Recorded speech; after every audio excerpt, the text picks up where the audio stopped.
Hello everyone. आज के इस वीडियो में हम class 12th mathematics chapter number 6 के जो विविध उदाहरण हैं उनको हम सॉल्व करने वाले हैं। विविध उदाहरण और विविध प्रश्नावली बहुत ज़्यादा इंपॉर्टेंट होते हैं। बोर्ड एग्जाम में यहाँ से क्वेश्चन बहुत ज़्यादा पूछे जाते हैं, भर भर के आते हैं। अगर आप क्वेश्चन को देखोगे ना तो आपको खुद रियलाइज़ हो जाएगा कि ये प्रश्न कितने ज़्यादा इंपॉर्टेंट है। ठीक है, बाकी मैंने सब कुछ ऑलरेडी पढ़ा रखा है, लिंक्स मिलेंगे डिस्क्रिप्शन में। बिना किसी देरी की वीडियो को स्टार्ट कर। विविध उदाहरण पहला क्वेश्चन जो है वो बहुत ज़्यादा इंपॉर्टेंट है। क्वेश्चन क्या बोल रहा है, एक कार समय t बराबर 0 पर बिंदु P से चलना प्रारंभ करके बिंदु Q पर रुक जाती है। कार द्वारा t सेकंड में तय की दूरी x मीटर में ये दे रखा है। ठीक है, तो ये हमारा फलन हो गया दूरी के रूप में। ये हमारा दूरी है फलन के रूप में। x बराबर ये जो देख रहे हैं ना t के रूप में, ये हमारा दूरी वाला फलन है।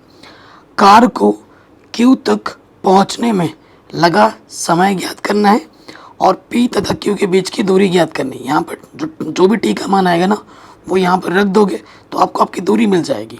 ठीक है, तो ये चीज़ हमें सॉल्व करनी है। हर एक उदाहरण करेंगे। आपको पता है बोर्ड एग्जाम में विविध उदाहरण बहुत इंपॉर्टेंट होते हैं और यहाँ से क्वेश्चन एग्जाम में आते हैं और ये सारे प्रश्न थोड़े हटके होते हैं और वेरी वेरी इंपॉर्टेंट होते हैं। ठीक है, मैं आपको बार बार बताता हूँ। तो सबसे पहले आ जाते हैं उदाहरण नंबर 30 पर। ठीक, विविध उदाहरण का पहला प्रश्न हमें क्या है दिया है, गिवन दिया है, को अंग्रेजी में लिखते हैं गिवन। हमें क्या दे रखा है, x बराबर टी स्क्वायर माइनस में 2t/3। ठीक है, ये हमें दे रखा है। देखो ये हमारा क्या है, x के रूप में दूरी वाला दे रखा है ना, फलन दे रखा है। तो आप जानते हो जब हम एक बार अवकलज करते हैं तो हमें दूरी मिलती है, दो बार अवकलज करने पे हमें त्वरण मिलता है। टी के रूप में है तो यहाँ लिख दोगे टी के सापेक्ष अवकलज करने पर, टी के सापेक्ष अवकलज करने पर अवकलज करोगे तो क्या हो जाएगा, dx/dt। ठीक, इसमें अवकलज करेंगे तो देखो क्या हो जाएगा, अगर मैं टी स्क्वायर से अंदर गुणा कर दूं तो ये क्या हो जाएगा 2t², टी की घात 3/3। ठीक है, इस फलन को अगर हल करेंगे तो सरल करेंगे तो अब अवकलज करेंगे, टी के सापेक्ष कर रहे हैं 2, टी स्क्वायर का प्लस क्या हो जाएगा 2t, 1/3 कांस्टेंट भार, टी की पावर 3 का प्लस क्या हो जाएगा, पावर सामने आ जाएगा, एक घात कम हो जाता है। तो यहाँ से मिल गया मुझे 4t और यहाँ से मुझे मिला कितना, t²। ठीक है, अब देखो क्योंकि ये dx/dt क्या है, वेग है। अब क्या करते हैं, वेग के लिए देखो भाइयों, जो वेग के लिए हमें वेग निकालना ना, प्रारंभिक स्थिति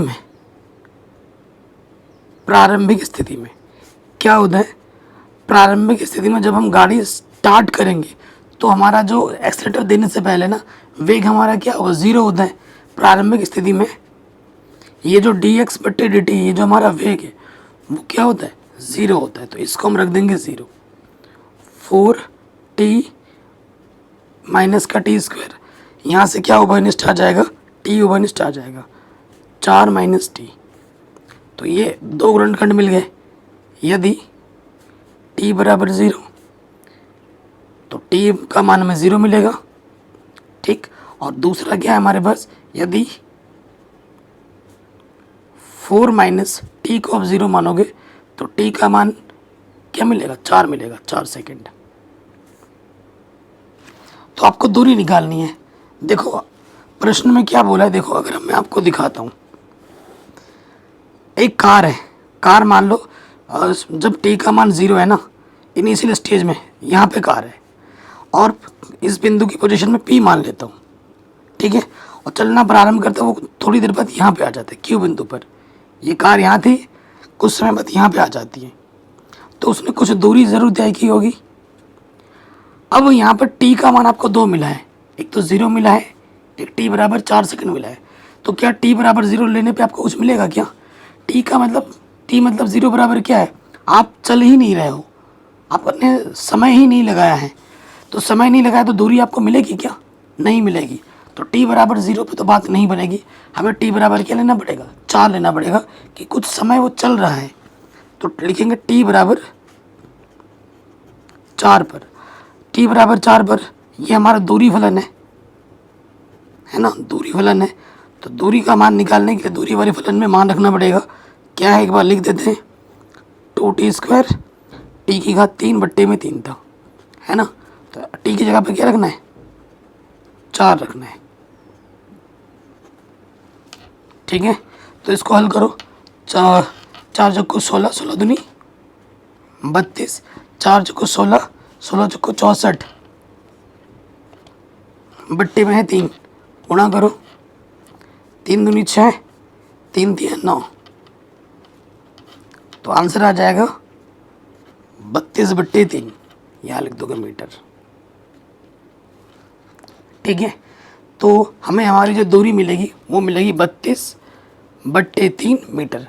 कहीं पे भी डाउट हो, दिक्कत हो, आप प्रश्न को दोबारा देखें। और ये जो हमारा आपको ये जो मैं क्वेश्चन की PDF है ना, हैंड रिटन नोट्स जो मेरे हैं, वो आपको हमारे Telegram channel mathematics analysis official में फ्री में मिल जाएगा। ठीक है, आप सर्च कर सकते हैं टेलीग्राम में, या फिर मैं लिंक्स डाल दूंगा डिस्क्रिप्शन पे। अगले प्रश्न पे हम आ जाते हैं। ठीक, उदाहरण नंबर 31। क्वेश्चन सारे ही अच्छे हैं और बहुत शानदार शानदार क्वेश्चन है। कह रहे पानी की एक टंकी का आकार ऊर्ध्वाधर अक्ष वाले एक उल्टे लंबवृत्तीय शंकु है जिसका शीर्ष नीचे है। यहाँ पे तो चित्र बना हुआ है, लेकिन एग्जाम में चित्र बना हुआ नहीं आएगा। इसका अर्ध शीर्ष कोण tan इनवर्स 0.5 है। ठीक है, इसमें 5 मीटर क्यूब मतलब आयतन प्रति मिनट की दर से पानी भरा जाता है। पानी के स्तर के बढ़ने की दर उस क्षण ज्ञात कीजिए जब टंकी में पानी की ऊंचाई 10 मीटर हो। शानदार क्वेश्चन है, और आप क्वेश्चन पढ़ के ही आइडिया लगा पा रहे हैं कि भाई क्वेश्चन का लेवल कैसा है, क्वेश्चन कितना ज़्यादा इंपॉर्टेंट है। ठीक है, उदाहरण नंबर 31 में आ जाए। सबसे पहले हमें एक उल्टा शंकु बनाना है, और ये चित्र एग्जाम में बना हुआ नहीं आएगा, मैं पहले से बता दे रहा हूँ। आपको प्रश्न पढ़ के चित्र बनाना हुआ आना चाहिए। ये हमारा उल्टा शंकु है। इसमें क्या बोले, ये शंकु की हमने मान ली ये त्रिज्या है, ये शंकु की ऊंचाई है, और अर्ध शीर्ष कोण को हम क्या मान लेते हैं? अल्फा मान लेते हैं। ठीक है, तो मान लो जो भी आप यहाँ करोगे ना वो मानना, ये आर है, ऊंचाई h है, अर्ध शीर्ष कोण अल्फा। ये सिर्फ लिखने से काम नहीं चलेगा, आपको लिख के भी बताना पड़ेगा। अगर नहीं लिखोगे तो उसके नंबर कट जाएंगे, ध्यान रखिएगा। माना शंकु की त्रिज्या r, ऊंचाई h तथा अर्ध शीर्ष कोण अल्फा है। ठीक है, ये हमने मान लिया। उसके बाद हमें क्या दिया है प्रश्न में? हमें दे रखा है कि जो हमारा अर्ध शीर्ष कोण है वो क्या है? अर्ध शीर्ष कोण हमें दे रखा है tan इनवर्स कितना? 0.5। ठीक है, अगर अल्फा का मान मैं निकालूँ, या 90 अंश का कोण बनता है। ठीक है, 10 में है, चूंकि tan अल्फा क्या होता है? लंब बट्टे आधार, यही होता है ना। तो अल्फा क्या हो जाएगा? ये tan इधर के क्या हो जाएगा? tan inverse. और कोण के सामने वाली भुजा क्या होती है? लंब। लंब मेरे पास हो जाएगा r, और ये क्या होता है? आधार। आधार हमारे पास है h। ठीक है, तो अगर मैं इसकी और इसकी तुलना करूं, क्योंकि ये भी अल्फा है, ये भी अल्फा है, अर्ध शीर्ष कोण दोनों है, तो मेरे पास क्या हो जाएगा? tan इनवर्स 0.5 किसके बराबर हो जाएगा? tan इनवर्स r/h की तुलना करूंगा, कोणों की तुलना हो जाएगी। 0.5 का मतलब होता है 1/2, और यहाँ से r/h। ठीक है, तो r बराबर क्या हो जाएगा? h कम h बट्टे में 2। जहाँ भी ज़रूरत पड़ेगी मैं इसका इस्तेमाल कर सकता हूँ। और भी हमें चीज़ दे रखा है, और क्या दे रखा है? यदि आयतन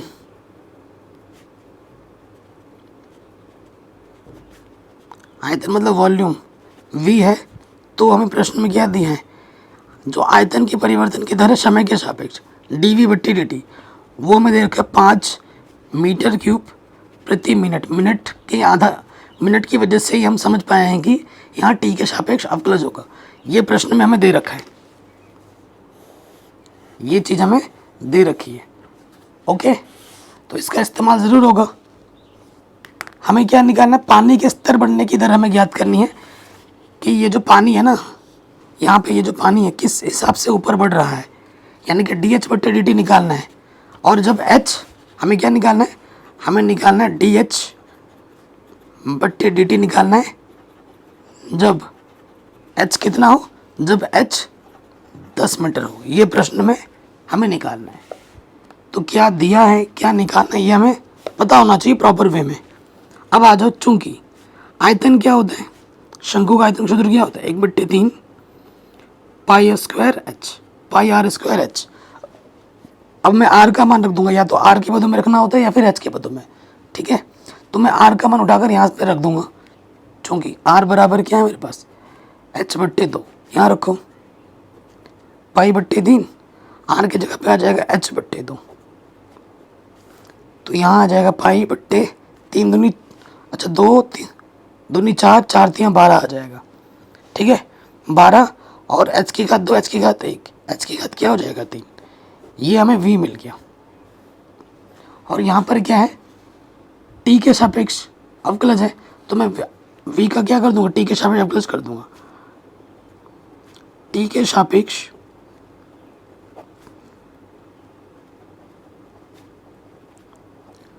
अवकलज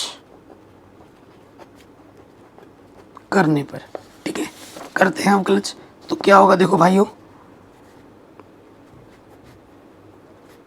dv/dt पाई/12 क्या है, कांस्टेंट है, यहाँ बाहर आ जाएगा, और इसका अवकलज हो जाएगा h की पावर 3 का, पावर सामने आएगी, एक घात कम हो जाएगी, और h का अवकलज क्या हो जाएगा, dh/dt। और dh/dt ही हमें निकालना है। देखो dv/dt हमें दे रखा है, चूंकि dv/dt का मान क्या है, 5 है, 5 मीटर क्यूब प्रति मिनट। फिलहाल 5 रखेंगे हम यहाँ पर, यहाँ हमने 5 रख दिया। यहाँ पर है पाई/12 गुणे में 3h² dh/dt, 3 चौके 12, ठीक है, 3 चौके 12, ओके। अब ये इधर आ जाएगा, 5 चौके 20, और ये जो गुणे में इधर के बट्टी में आ जाएगा पाई/h² dh/dt।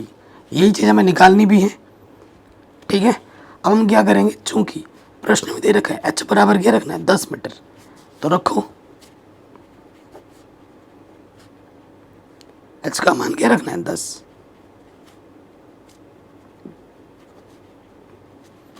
यानी कि 20, 10 का वर्ग क्या होगा, 100, 20 कम 20, 20 पंजे, यानी कि ये आ गया 1/5। पाई का मान भी रख दो, पाई का मान होता है 22/7। कैलकुलेशन सही है ना हमारी, कहीं गड़बड़ तो नहीं हो रही, नहीं, बट्टे का ऊपर आ जाएगा 7, 22 पंजे 110 dh/dt। तो ये हमें हमारा उत्तर आराम से मिल जाएगा। अगर आप एनसीईआरटी से मिलाने जाएंगे तो एनसीईआरटी में सॉल्यूशन ही गलत कर रखा है उन्होंने, ठीक है। h बराबर 10 दे रखा है, तो उन्होंने h की जगह पे 4 रखा है। तो h मात्रक भी लिखना ज़रूरी होता है। h का मात्रक क्या होता है, मीटर, और समय का मात्रक क्या है, मिनट। ये नहीं लिखोगे तो नंबर नहीं मिलेंगे, ध्यान रखना। तो ये हमें हमारा उत्तर आराम से मिल गया। चलिए अगले उदाहरण पे आते हैं। अगले उदाहरण पे आ जाओ। शानदार क्वेश्चन है, सारे ही क्वेश्चन शानदार है, लेकिन उदाहरण 31 ज़्यादा इम्पोर्टेंट था। कह रहे 2 मीटर ऊंचाई का आदमी 6 मीटर ऊंचे बिजली के खंभे से दूर 5 किलोमीटर प्रति घंटे की समान चाल से चलता है। उसकी छाया की लंबाई की वृद्धि की दर हमें क्या करनी है, ज्ञात करनी है, ठीक है, उसके छाया की लंबाई की वृद्धि की तरह। ये हमारा क्या है, देखो दोस्त, ये हमारा खंभा है, ठीक है, और यहाँ पर हमारा एक बंदा खड़ा है 2 मीटर वाला, ठीक है, ये हमारा खंभा है। तो जो भी बंदा खड़ा होगा वो ज़मीन पे खड़ा होगा, ये ज़मीन है। और जब इंसान खड़ा है तो उसकी छाया तो कुछ ना कुछ बनेगी, ये छाया है। अब इससे इसको मैं मिला देता हूँ। ऐसा प्रश्न आपने कक्षा 10 में भी किया होगा, ठीक है। ये हमारा खंभा है, मैं अगर बताऊँ ये हमारा क्या है दोस्त, खंभा है, मैं लिख देता हूँ। और ये हमारा क्या है, ये हमारा आदमी है, ठीक है। नाम देते हैं इसका ए, इसको बी दे दिया, एनसीईआरटी के अनुरूप ही नाम दे रहा हूँ। इसको एम दिया, इसको एच दिया, इसको एन दिया। नाम आप कुछ भी दे सकते हो, उससे फ़र्क नहीं पड़ता, ठीक है। हमने मान लिया कि यहाँ से लेकर यहाँ तक की दूरी एल है और यहाँ से लेकर यहाँ तक की दूरी एच है। एच क्या है, छाया, ठीक है, आदमी की छाया। जो इंसान ये खड़ा है ना यहाँ पर, ये उसकी छाया की लंबाई है एच, ठीक है। सो हमें प्रश्न में क्या दे रखा है कि 2 मीटर ऊंचाई का आदमी 6 मीटर ऊंचे, ये हमारे पास क्या है 6 मीटर है, और ये हमारे पास है 2 मीटर है, इंसान 2 मीटर का आदमी है। कोई दिक्कत, कोई परेशानी नहीं होगी। तो ये माना करके लिख देना, माना ए एम कितना है एल, और एम एच क्या है, छाया, एम एच ये हमारे पास क्या है एच, ये हमने माना है। कोई दिक्कत, कोई परेशानी नहीं होगी। अब प्रश्न में एक चीज़ हमें दिया है, क्या दिया है प्रश्न में कि देखो यहाँ दे रखा है 2 मीटर ऊंचाई का आदमी 6 मीटर ऊंचे बिजली के खंभे से दूर 5 किलोमीटर प्रति घंटे की समान चाल से चलता है, ठीक है। ये चीज़ हमको दे रखी है। ये हमें क्या दे रखा है, देखो यहाँ पर कोई इंसान है ना जो चल रहा है, ये एल है, तो इसके चलने की जो दर है, जो आगे चल रहा है, वो हमें दे रखा है। क्या दे रखा है, डी एल, घंटा है ना, डी एल बट्टे डी टी, घंटा मतलब समय, डी एल बट्टे डी टी में क्या दे रखा है 5 किलोमीटर प्रति घंटा। ये चीज़ हमको दे रखी है। अब इसका हमें कुछ ना कुछ तो प्रयोग करना ही पड़ेगा, क्योंकि देखो यहाँ पर भी 90 अंश बना है, यहाँ पे भी 90 अंश बना है, क्योंकि अगर 90 अंश से हम टिकड़ा या मेढ़ा होते तो हम गिर जाते हैं, ठीक है। ये जो दीवार है वो भी 90 अंश की होगी और हम भी ज़मीन के साथ 90 अंश के कोण पे ही खड़े रहते हैं। तो ये जो बड़ा वाला त्रिभुज है और ये जो छोटा वाला त्रिभुज है वो आपस में क्या है, समरूप है। लिखेंगे चूंकि त्रिभुज ए एस बी समरूप होगा त्रिभुज एम एस एन के, दोनों के दोनों समकोण त्रिभुज है। अब जानते हैं अगर 2 त्रिभुज समरूप होते हैं तो उनकी संगत भुजा का अनुपात आपस में क्या होता है, बराबर होता है, होता कि नहीं होता है। सो यहाँ से ले लो एम एस, तो यहाँ से मुझे क्या लेना पड़ेगा ई एस, ठीक। और उसके बाद अगर यहाँ से मैं लेता हूँ एम एन, तो मुझे यहाँ से लेना पड़ेगा ए बी। हम उन्हीं को ले रहे हैं जिनकी हमें ज़रूरत है, बाकी ये भी आ जाएगा एच बी, सॉरी इधर से लेना पड़ेगा ना एच एन बट्टे एच बी, लेकिन हमें इन दोनों को लेना ही पड़ेगा, इनसे बात बनेगी, इसकी ज़रूरत हमें नहीं है। तो एम एच हमें क्या दे रखा है, देखो एम एच, ये है एम एच, इसको हमने क्या माना है, एच माना है। एम एच को क्या माना है हमने, एच माना है। ए एच कहाँ है, एच ए एच, ये हमारे पास क्या है, देखो तो हमने मान रख दिया। देखो एम एच का मान हमने हमारे पास एच है, ए एच क्या है हमारे पास, देखो ए एच, तो ए एच अभी हमें मिल जाएगा। ए एच को अगर हम लिखेंगे, थोड़ी देर रुक जाओ यहाँ पर, ए एच, यहाँ पे आ जाओ। एम एन, एम एन मेरे पास कितना है 2 है, और ए भी मेरे पास कितना है 6 है, तो 2 1 कम 2, 2 3 6, त्रिज्या गुणा करोगे ई एच बराबर क्या आ जाएगा 3h, ठीक। मुझे एक्चुअली यहाँ डी एल बटे डी टी है ना, एल का मान चाहिए, तो एल तो नहीं मिल रहा है। ए एच को मैं कैसे लिख सकता हूँ, A M plus M H, तो इसको मैं लिख सकता हूँ A M plus M H, ये 3h के बराबर है। ई एम का मान हमारे पास L है, एम एच को हमने स्मॉल एच माना है, ठीक। और ये प्लस का एच इधर के क्या हो जाएगा माइनस का, तो L बराबर क्या हो जाएगा 2h। L बराबर क्या हो जाएगा 2h। कोई दिक्कत, कोई परेशानी नहीं होगी। अब हमसे प्रश्न में क्या पूछा है, उसकी छाया की, प्रश्न में हमसे क्या पूछा है, यहाँ पे आ जाओ, उसकी छाया की लंबाई की वृद्धि दर, छाया की लंबाई ये h हमने माना है, तो छाया की वृद्धि दर यानी कि हमें निकालना है dh/dt।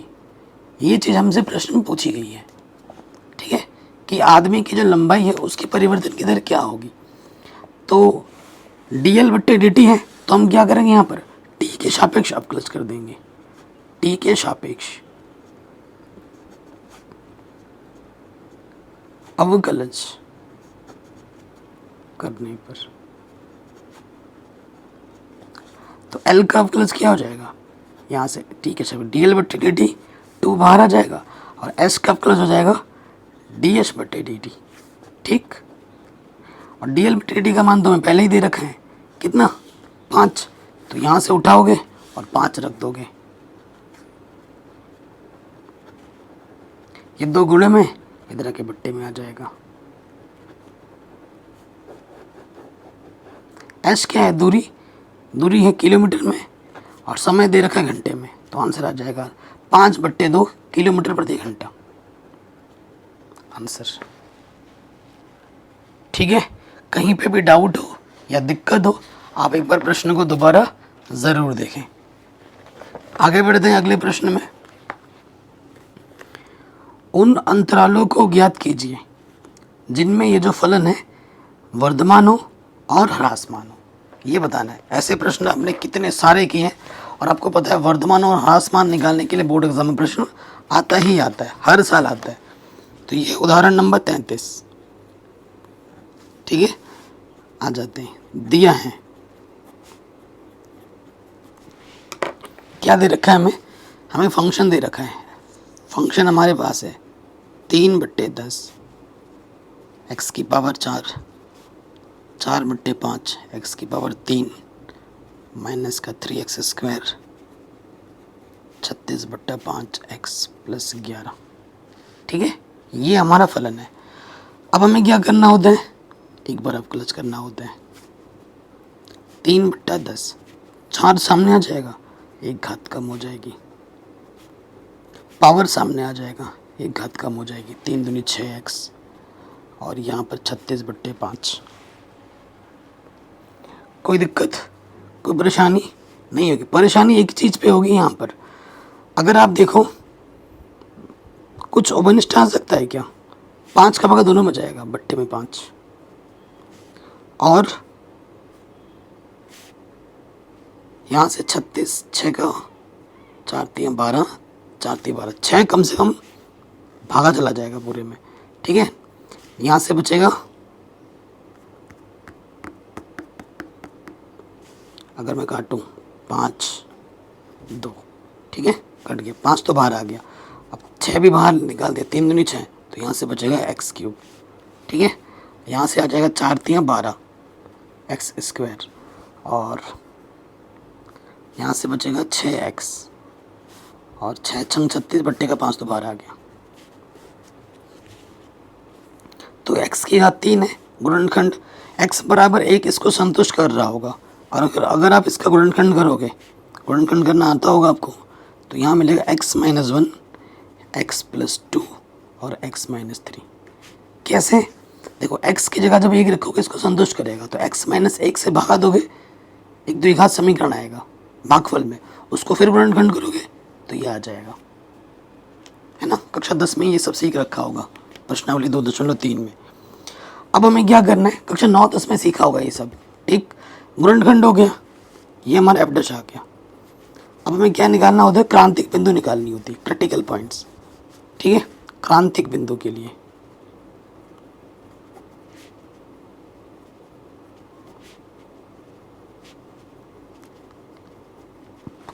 क्रांतिक बिंदु के लिए क्या करते हैं, जो आपने एक बार अभी अवकलज किया है f'(x), उसको रखते हम 0 के बराबर,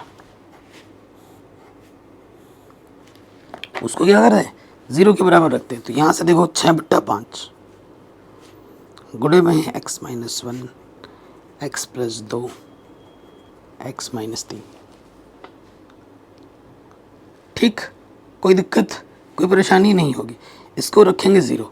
देखो ये तो प्लस का है, इसका मान 0 नहीं हो सकता, या फिर ये 0 होगा, ये 0 होगा, ये 0 होगा। ठीक है, चूँकि 6/5 का मान 0 नहीं है तो क्या होगा, x-1 0 हो सकता है। अगर ऐसा होगा तो x का मान आएगा 1, या फिर x+2 0 हो सकता है, तो प्लस का 2 इधर आगे आ जाएगा माइनस का 2, या फिर इसको 0 मानोगे तो माइनस का 3 इधर आगे क्या हो जाएगा प्लस का 3। तो अगर इसको हम नंबर लाइन पे खींचें, ठीक है, संख्या रेखा पर खींचे तो क्या होगा, देखो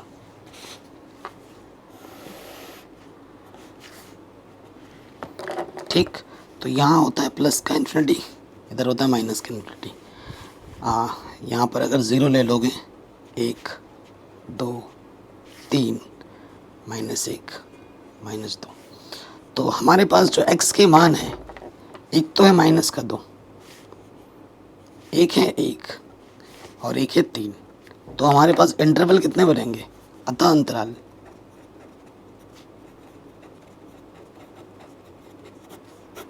अंतराल बनेंगे। यहाँ पर देखो, यहाँ से एक तो यहाँ से बनेगा एक, फिर यहाँ से लेकर यहाँ तक बनेगा एक, फिर यहाँ से लेकर यहाँ तक एक बनेगा, और यहाँ से लेकर फिर यहाँ तक एक बनेगा। कितने बनेंगे, 1 2 3 4 अंतराल बनेंगे। -∞ से -2, -2 से -1, 1 से लेकर 2, और सॉरी 2 क्यों लिख रहा हूँ, 1 से ले -2 से 1, 1 से लेकर 3, और 3 से लेकर अनंत। कोई दिक्कत कोई परेशानी यहाँ तक नहीं होगी। अब हमें इन अंतरालों पे चेक करना है, ठीक है। अगर f' का मान पॉजिटिव आता है तो वर्धमान होता है, और f' का मान नेगेटिव आता है तो ह्रासमान होता है, ठीक है।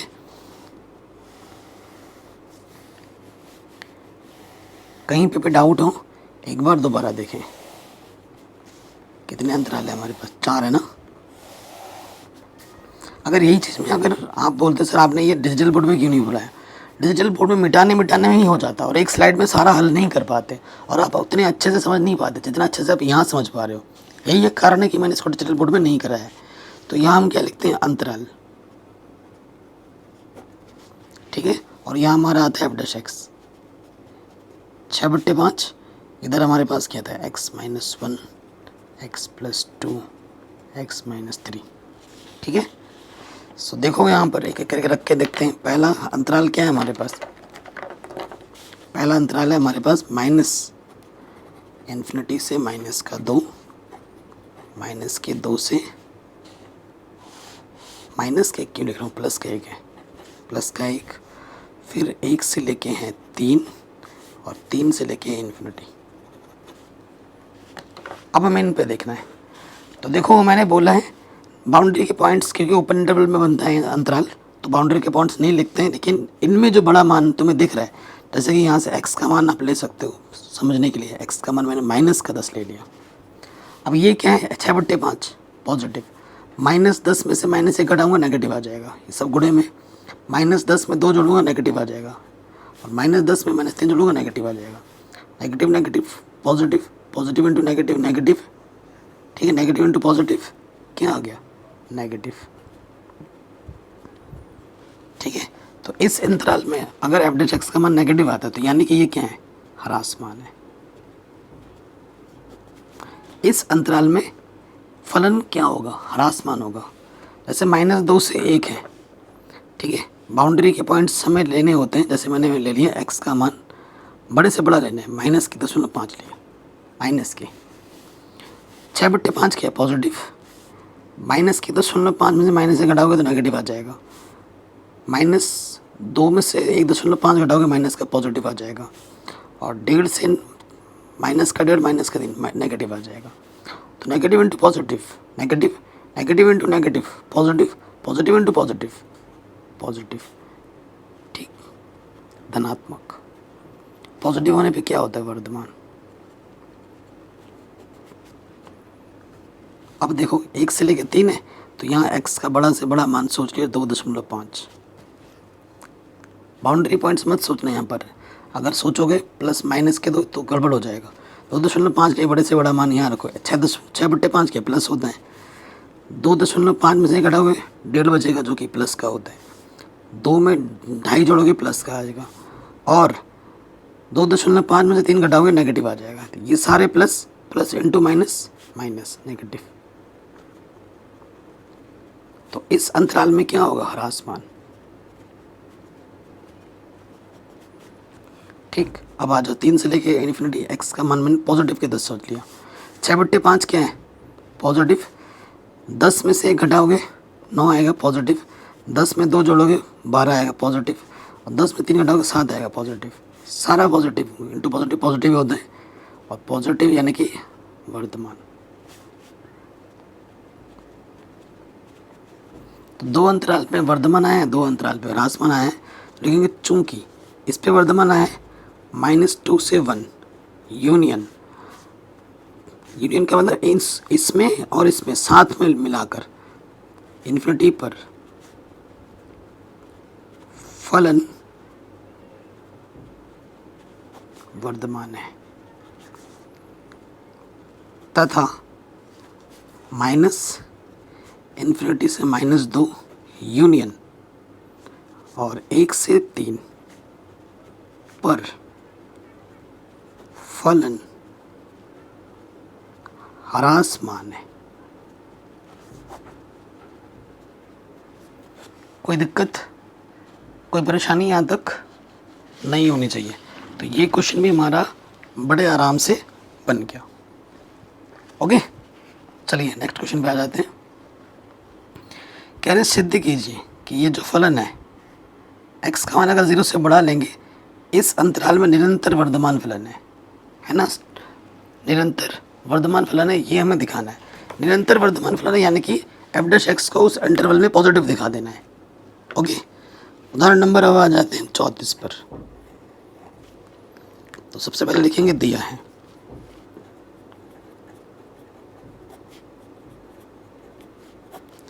क्या दे रखा है हमें,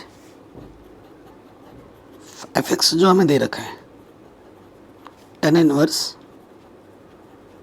sin x plus cos x। हमें ये मेंशन किया गया है कि x का मान आप 0 से बड़ा ही लेना, ठीक है, 0 से बड़ा ही होगा, नहीं तो फिर फलन उसमें परिभाषित नहीं होगा। अवकलज करना होता है, सबसे पहला काम क्या होता है, एक बार अवकलज करूँ। tan इनवर्स x का अवकलज क्या होता है, 1/1 प्लस एक्स स्क्वायर। x क्या है हमारे पास, sin x plus cos x, इसका क्या हो जाएगा स्क्वायर, इसका हो गया।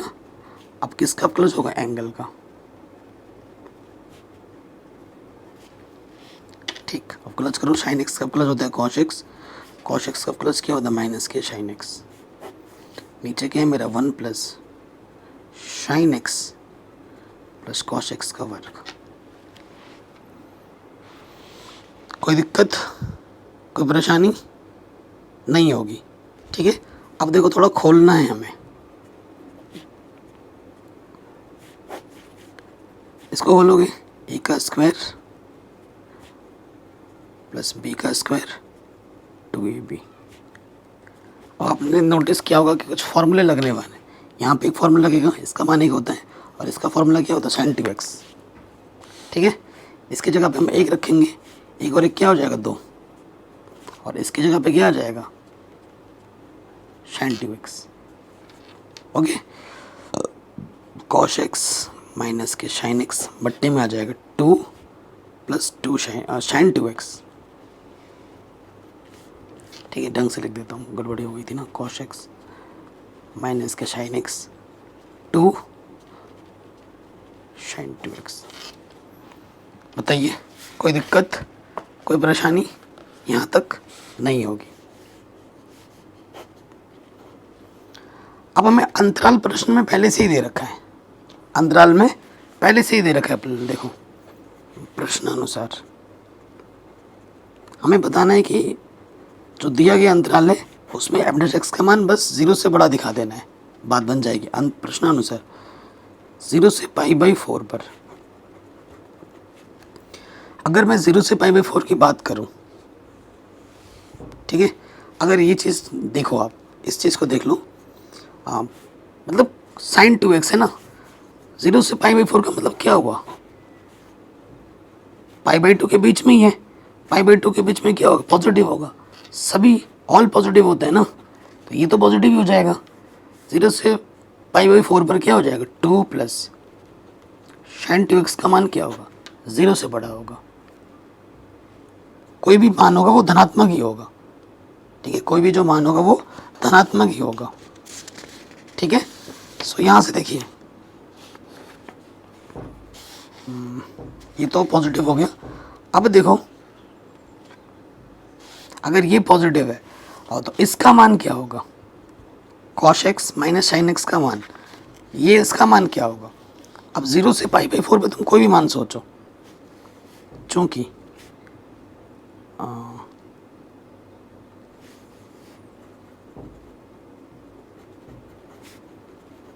0 से पाई बाई 4 सिंपल लैंग्वेज में, क्योंकि प्रूफ करके दिखाना है स्ट्रिक्टली, है ना, निरंतर वर्धमान है, तो 0 से पाई बाई 4 पे आप बता दोगे एफ डैश एक्स का मान 0 से बड़ा है, अतः यह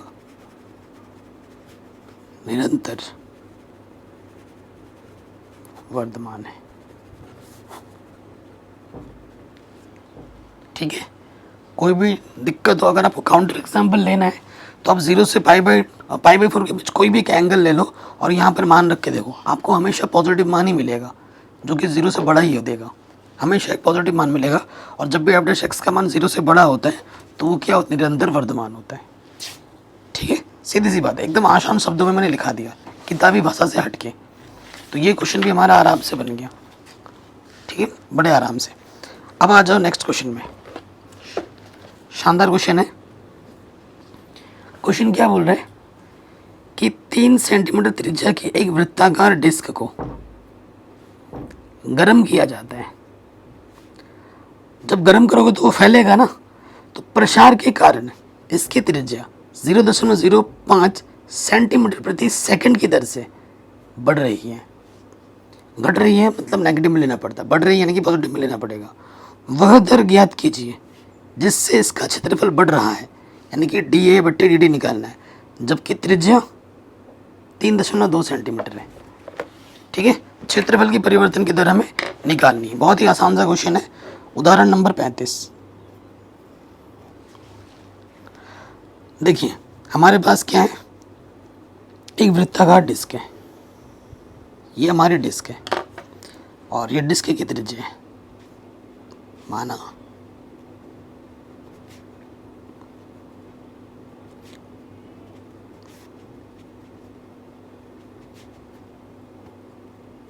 माना डिस्क की त्रिज्या कितनी है, आर है, ये मान लिया, तथा क्षेत्रफल भी मान लेता हूँ, तथा क्षेत्रफल मतलब एरिया ए है, कोई दिक्कत नहीं है।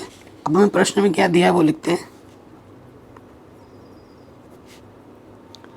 हमें क्या बोला है,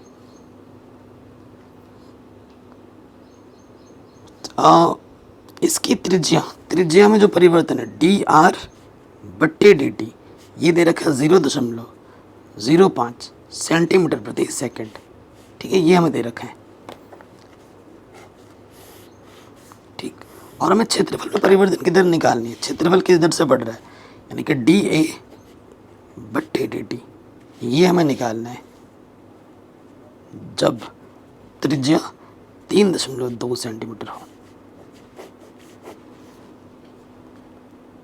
कोई दिक्कत, कोई परेशानी नहीं होगी। अब देखो, चूंकि जो वृत्त का क्षेत्रफल होता है वो क्या होता है, πr², और हमें dA/dt निकालना है, तो t के सापेक्ष क्या करेंगे, अवकलज कर देंगे, पाई कांस्टेंट, और यहाँ से हो जाएगा 2r, ठीक है, 2r, और r का अवकलज क्या हो जाएगा, dr/dt, क्योंकि अवकलज t के सापेक्ष कर रहे हैं। कोई दिक्कत, कोई परेशानी नहीं होगी। अब देखो, इस प्रश्न में क्या बोला है, वह दर ज्ञात कीजिए जिससे इसका क्षेत्रफल बढ़ रहा है, ठीक है, जिससे इसका क्षेत्रफल बढ़ रहा है, ये हमें निकालना है।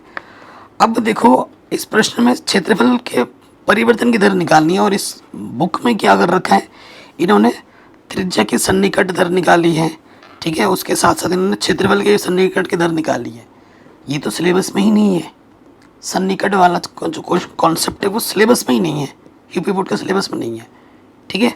तो नॉर्मल क्वेश्चन को पढ़ के जो चीज़ हमसे पूछी जा रही है वो हम निकाल देंगे। तो यहाँ से देखो क्या आ जाएगा, 2 पाई आर डी आर बट्टे डी टी, ठीक है।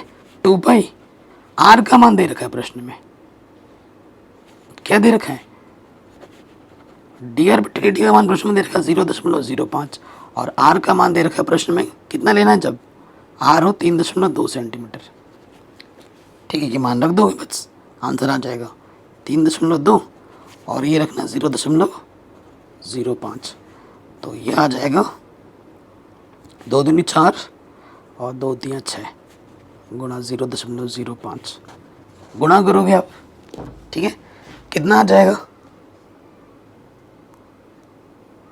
दोनों को गुणा कर दोगे तो ये हमें मिल जाएगा 0.32, ठीक है।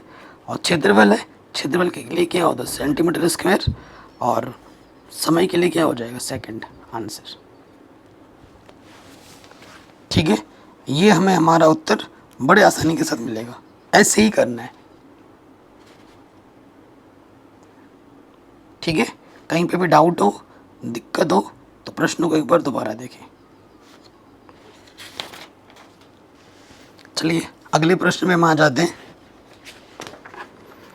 क्वेश्चन क्या बोल रहा है, एल्यूमिनियम की 3 मीटर गुणा 8 मीटर की एक आयताकार चादर के प्रत्येक कोने से समान वर्ग काटने पर एक एल्यूमिनियम की फलकों को मोड़कर ढक्कन रहित एक संदूक बनाना है। ऐसे प्रश्न अपने 6.39 एनसीईआरटी में हमने किया है। इस प्रकार बने संदूक का अधिकतम आयतन ज्ञात करना, आयतन को हमें अधिकतम दिखाना है, ये ध्यान रखिए, ठीक है। तो ऐसे प्रश्न तो हमने पहले भी बहुत किए हुए हैं। तो सबसे पहले हमारे पास एक आयताकार है, आयताकार शीट है, क्वेश्चन नंबर कितना है, 36, उदाहरण नंबर कितना है हमारा 36। आयताकार शीट लो पहले, 3 मीटर और इधर से 8 मीटर, यहाँ से हमारा 3 है और यहाँ से हमारा 8 है, ठीक। समान माप का हमें क्या करना है, वर्ग काटना चारों तरफ से। मान लेते हैं ये जो वर्ग हमने काटा है, यहाँ लिख देंगे माना x मीटर भुजा का वर्ग,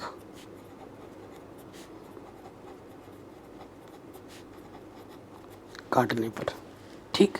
जब हम काटेंगे ये आपका x है, ये x है, ये x, ठीक। काटने पर जो लंबाई आएगी संदूक की, संदूक की लंबाई, ये लंबाई देखो टोटल 8 है, इधर से x कटेगा, इधर से x कटेगा, तो क्या बचेगा 8 माइनस के 2x। जो चौड़ाई होगी वो क्या होगी, टोटल 3 था, इधर से x कटा है, इधर से भी x कटा है, 3 माइनस के 2x, ठीक है। तो संदूक की लंबाई हमारी 8 माइनस 2x है, संदूक की चौड़ाई हमारी 3 माइनस 2x है। ऊंचाई क्या होगी संदूक की, x, ठीक है, ऊंचाई क्या होगी x, ठीक है। ये सब क्या है मीटर में है, इसलिए संदूक का आयतन, ढक्कन रहित संदूक है तो संदूक का आयतन क्या होगा, लंबाई गुणा चौड़ाई गुणा ऊंचाई, तीनों के गुणा कर दो।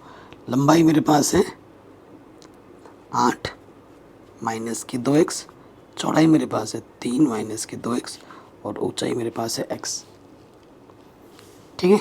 गुणा करो तो यहाँ से हो जाएगा 8 माइनस के 2x, 3x माइनस x की घात 2 गुणा करेंगे। सो देखो 8 से गुणा करो, 8 3 24 x, 8 दूनी 16 x की घात 2, 2x से गुणा करो, 2 3 6 x गुणा x स्क्वायर। ठीक है, और नेगेटिव नेगेटिव पॉजिटिव, 2 दूनी 4 x की घात 3। तो इसको ढंग से लिख देंगे 4x क्यूब माइनस के 22x स्क्वायर प्लस के 24x। ये हमें आयतन मिल गया, फलन मिल गया। उच्चतम से निम्नतम वाला क्वेश्चन है, आपको पता ही कैसे करना होता है, सारा कुछ पढ़ा रखा है, विविध उदाहरण पढ़ने हैं। इसके बाद तो विविध प्रश्नावली भी करनी है, तो एक बार आप क्लच करेंगे x के सापेक्ष। तो ये हो जाएगा 4 3 12, एक घात कम कर देंगे, ये हो जाएगा 12, 22 दूनी 44 x, और ये हो जाएगा 24। दोबारा सब क्लच कर लेते हैं, d2v/dx स्क्वायर। तो ये हो जाएगा 12 दूनी 24 x माइनस के 44।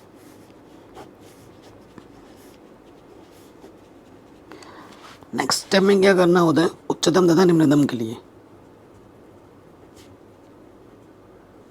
उच्चतम तथा निम्नतम के लिए जो सिंगल डेरिवेटिव है उसको हमें 0 के बराबर रखना होता है।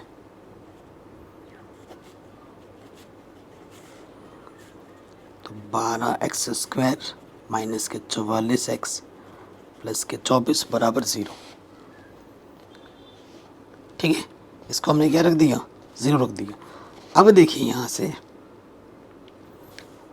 क्या कर सकते हो, 4 कम से कम 1 आ जाएगा, 4 3 12, 3x स्क्वायर और 4 6 24।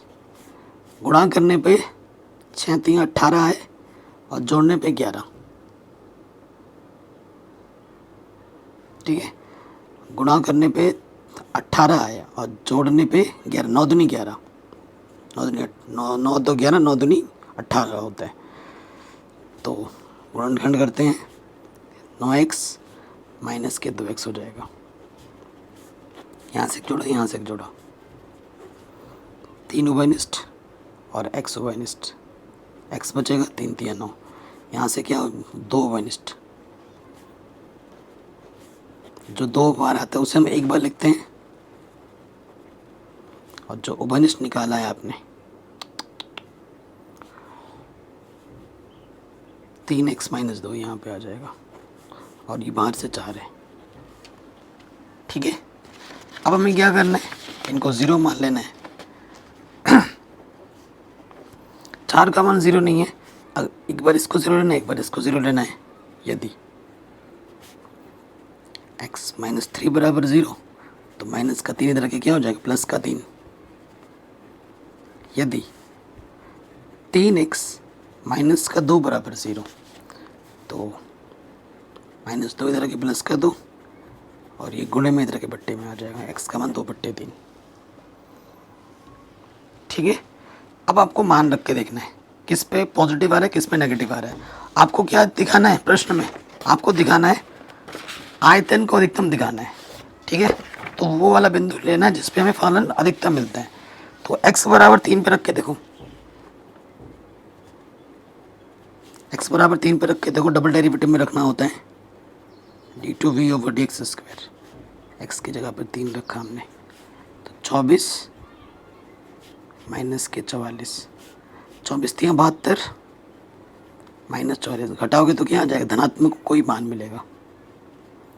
और धनात्मक आने पे क्या होता है, अतः आयतन x बराबर 3 पर, अतः आयतन x बराबर 3 पर न्यूनतम है। ठीक है, क्या है, न्यूनतम है। हमें न्यूनतम नहीं, हमें अधिकतम चाहिए। अगला वाला बिंदु लेना पड़ेगा x बराबर 2/3 पर। डबल डेरिवेटिव में रखेंगे,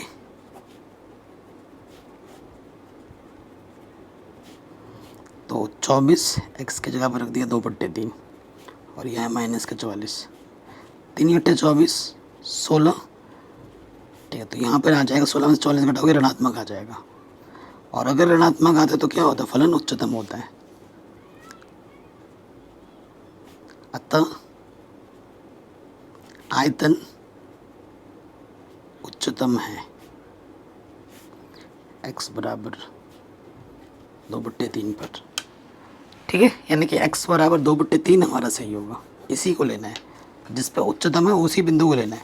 अब x का मान आपको यहाँ लग देना है, यहाँ रख देना है, तो आपको आपकी विमा मिल जाएगी। अतः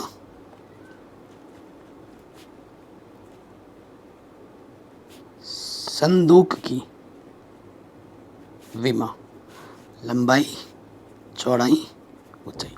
लंबाई है 8 माइनस के 2x, 8, x का मान कितना है 2/3, तो 8 तियाँ 24, 2 दूनी 4/3, तो ये आ जाएगा 20/3 मीटर। पहला आंसर 20/3। फिर क्या है 3 माइनस के 2x, 2x का मान है 2/3, 3 तियाँ 9, 2 दूनी 4/3, तो यह आ जाएगा 5/3 मीटर। और h क्या था, x के बराबर है, x हमारा 2/3,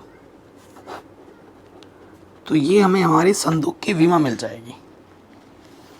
ठीक है जी, कहीं पे डाउट हो प्रश्न को दोबारा ज़रूर देखें। अंतिम उदाहरण पे आ जाते हैं। ठीक है, अच्छा हमसे क्या पूछा था, विमा पूछी थी या आयतन पूछा था? अधिकतम आयतन ज्ञात कीजिए ना, हमने विमा निकाल दी यार, सॉरी कोई बात नहीं, अगर विमा भी पूछता तो वो विमा भी हमने निकाल दी। आयतन निकालना है ना, अधिकतम आयतन निकालना, अधिकतम क्या दिक्कत है यार, x का मान आयतन में रख दो। अतः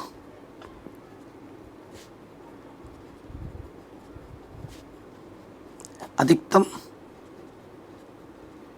आयतन क्या करना है, इस v में x की जगह पे क्या रखना है 2/3, जहाँ जहाँ x दिख रहा है आपको 2/3 रख दो।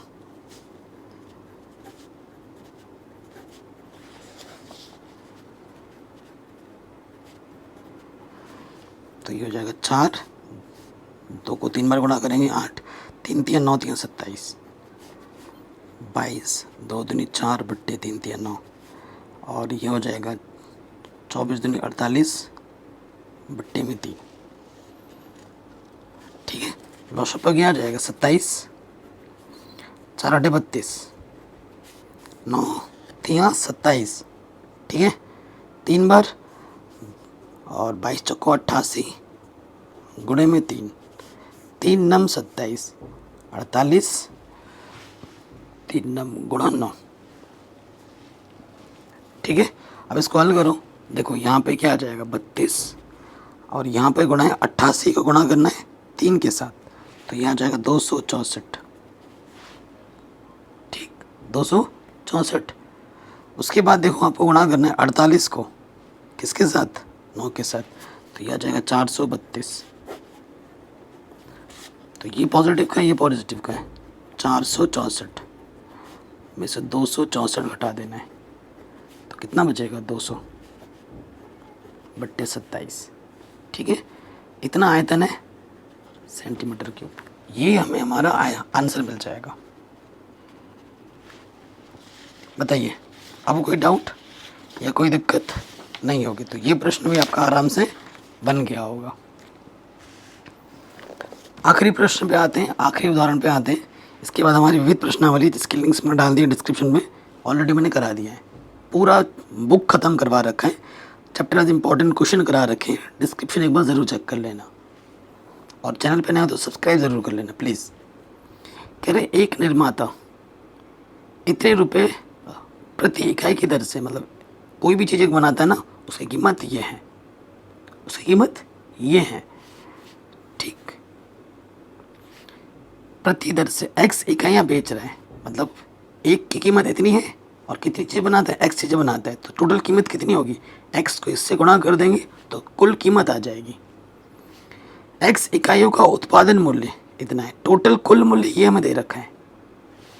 इकाइयों की वह संख्या ज्ञात कीजिए जो उसे अधिकतम लाभ अर्जित करने के लिए बेचनी चाहिए। अधिकतम लाभ अर्जित करने के लिए हमें बेचनी चाहिए, ये हमसे बोल रहा है। ठीक है, यानी x का मान हमें निकालना है और x का वो मान निकालना है जिस पे फलन क्या होता है, अधिकतम होता है। ये हमसे पूछा गया है, ये हमसे, तो शानदार क्वेश्चन है, आराम से बन जाएगा। क्वेश्चन नंबर है ये, उदाहरण नंबर 37।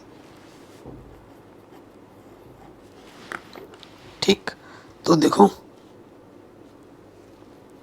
तो मान लेते हैं जो सेलिंग प्राइस है, माना विक्रय मूल्य, सेलिंग प्राइस, विक्रय मूल्य को हम क्या बोलते हैं, एच है। ठीक है, इसलिए जो हमारा एच होगा, देखो एक प्रोडक्ट की जो कीमत है वो 5 माइनस एक्स बट्टे 100 दे रखी है और कुल प्रोडक्ट कितने बन रहे हैं, एक्स बन रहे हैं। अगर एक टॉफ़ी की कीमत 2 रुपये है तो 4 टॉफ़ी की कीमत कितनी होगी, 4 दूनी 8। ये एक की कीमत है, टोटल सामान इतना बन रहा है, तो जब गुणा करोगे तब आपको मिलेगा ना। तो ये हमारा मिला है फलन। ये देखो, ये प्रश्न में दे रखा है ना, ये एक की कीमत इतनी है और x इकाइयाँ बेच सकता है, यही दे रखा है ना, x इकाइयाँ बेच सकता है। तो देखो, और उसके बाद प्रश्न में क्या बोला है, चूंकि कुल मूल्य जो है, कुल मूल्य कितना है, x बट्टे 5 प्लस 500 है। देखो यहाँ पर दे रखा है ना, x इकाइयों का उत्पादन मूल्य, x इकाइयों का उत्पादन मूल्य मतलब x इकाइयाँ जो हम बेचते हैं, वो बना रहे हैं, उसका जो उत्पादन मूल्य है वो इतना है। ठीक है, उत्पादन मूल्य हमारा कितना है, इसको उत्पादन मूल्य बोलो ना, उत्पादन मूल्य दे रखा है। ठीक है, कुल मूल्य नहीं, ये उत्पादन मूल्य हमें दे रखा है जिसे हम CX से दर्शाते हैं, कॉस्ट प्राइस। ये हमारी क्या है, कॉस्ट प्राइस है। कोई दिक्कत, कोई परेशानी नहीं होगी। तो लाभ अगर हमें निकालना है, कि लाभ पूछा है ना प्रश्न में, लाभ अगर हमें निकालना है, लाभ क्या होता है, प्रॉफिट। तो प्रॉफिट कब मिलता है, जब विक्रय मूल्य में से हम उत्पादन मूल्य को घटा देते हैं, यानी कि सेलिंग प्राइस में से जब हम कॉस्ट प्राइस घटा देते हैं तो हमें लाभ मिलता है। कक्षा 8 में पढ़ा होगा ये सब बेसिक चीज़ें, देख रहे हो, हर एक चीज़ का उपयोग होता है। तो हमारे पास क्या है, अगर x से गुणा कर दे अंदर, 5x माइनस का एक्स स्क्वायर बट्टे में 100 और CX क्या है, x बट्टे 5 प्लस 500। अब इसको हल करते हैं, इसको क्या करते हैं, हल करते हैं। लॉसअप आ जाएगा 100। ठीक है, लॉसअप क्या आ जाएगा, 100 आ जाएगा। तो 5x है ये, तो इसकी गुणा इसके साथ 500 x। ठीक है, यहाँ से आ जाएगा एक्स स्क्वायर 5,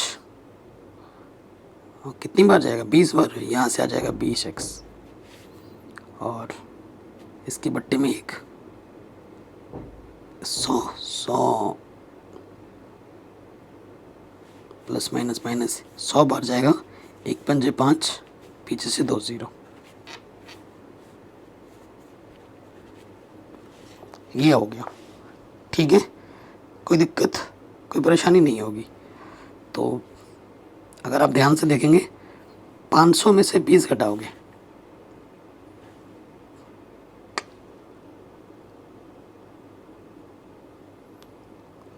ऐसे कंफ्यूजन हो जाएगी ना। चलो मैं कर देता हूँ कुछ ना कुछ जुगाड़। ठीक है, यहाँ से देखो, 500 में से जब 20 घटाएंगे तो कितना बचेगा, 500 में से 20 घटाएंगे तो 480 बचेगा, 480x माइनस के एक्स स्क्वायर माइनस के इतना बट्टे में 100, अलग अलग बट्टे ले लो।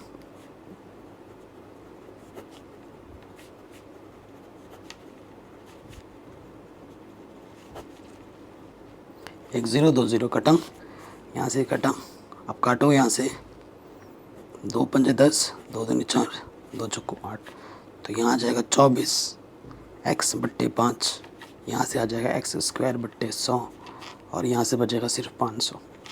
तो ये हमें मिला है प्रॉफिट फलन।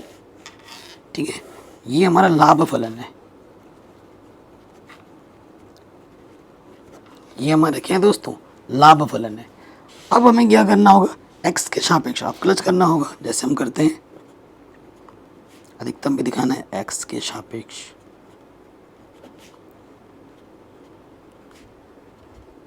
अवकलज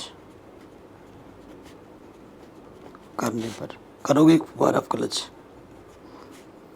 तो यहाँ से हो जाएगा 24/5 और ये हो जाएगा 2x/100। ठीक है, तो ये आ जाएगा 24/5 और ये आ जाएगा 2x/50।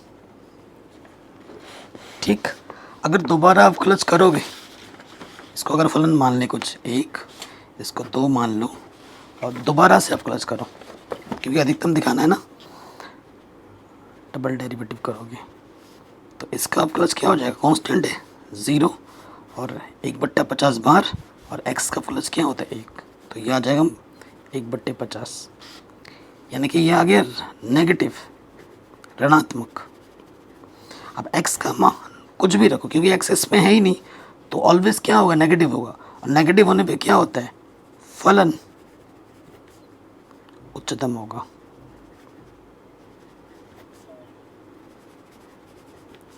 ठीक, क्योंकि ये x है ही नहीं, कुछ भी मान रखो उस पर ये क्या देगा, नेगेटिव ही देगा, और नेगेटिव में फलन क्या होता है, उच्चतम, और हमें उच्चतम ही चाहिए, हमें उच्चतम ही चाहिए। अब क्या होगा, उच्चतम तथा निम्नतम के लिए अब यहाँ लिख देंगे, अब उच्चतम तथा निम्नतम के लिए क्या होता है कि जो आपने एक बार अवकलज किया है p' उसको रखते हैं 0 के बराबर, तो क्या है वह 24/5 माइनस x/50, इसको रखो 0, नेगेटिव के इधर आगे पॉजिटिव, 5 कम 5, 5 धाई, x कम x, ये हो जाएगा 240। यानी कि उस दिन कितने प्रोडक्ट बने थे, 240 उत्पाद बने थे। ठीक है, 240 इकाई यूनिट बने थे। ये हमें हमारा आंसर आ जाएगा। तो कहीं पे भी डाउट हो, कहीं पे भी दिक्कत हो, प्रश्न को एक बार दोबारा ज़रूर देखें। तो आशा करता हूँ वीडियो आपको पसंद आई होगी। पसंद आई हो तो लाइक करें, कमेंट करें और इस वीडियो को अपने 5 दोस्तों के साथ ज़रूर शेयर करें। ठीक है, बाकी मैंने विविध प्रश्नावली ऑलरेडी करा दी है, लिंक्स मिलेगी डिस्क्रिप्शन पे। नई और पुरानी एनसीईआरटी मैं पहले ही ख़त्म करा चुका हूँ, उसकी भी लिंक्स मिल जाएगी डिस्क्रिप्शन में। नए सिरे से 1 शॉट वीडियो भी मैंने कराना स्टार्ट कर दिया है आपके रिवीजन के लिए, उसको भी आप ज़रूर देखें, आपकी भरपूर रिवीजन भी हो जाएगी। किसी भी प्रकार की वीडियो की ज़रूरत हो तो मुझे ज़रूर बताएं। बाकी आप लोगों के लिए डिस्क्रिप्शन में खजाना छोड़ रखा है, और नोट्स आपको हमारे टेलीग्राम चैनल पे मिल जाएगा, जिसका नाम है मैथमेटिक्स एनालिसिस ऑफिशियल।